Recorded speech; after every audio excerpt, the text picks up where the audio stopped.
لە دوو سیاسەت خۆت مەخەرەبان، ڕێوی قەواڵەی پێد و پێستیان کەن.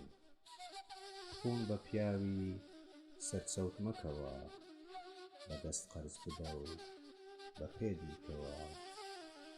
دوو جێزبانێ براوە بە تۆ، دوو ببیە و یەکێ بڵێ لەسەر خۆ.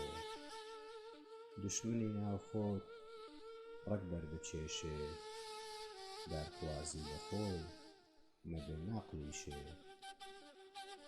لە هەموو هەورێ باران نابارێ، ڕاستکەوتە زارێ ڕاستکەوتە شارێ. ئەو کانەی ئاوی لێ دەخۆیتەوە، بەردی تێمەخە کینووە بیتەوە.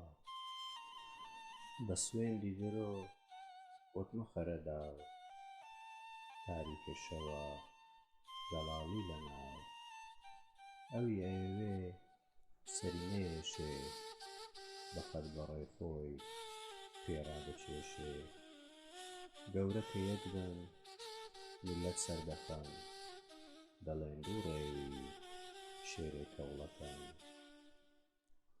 ئیشت بەدەست بێ هیوات لێ دەکەن، دارکە بەریگر هەڵی پیا دەدەن.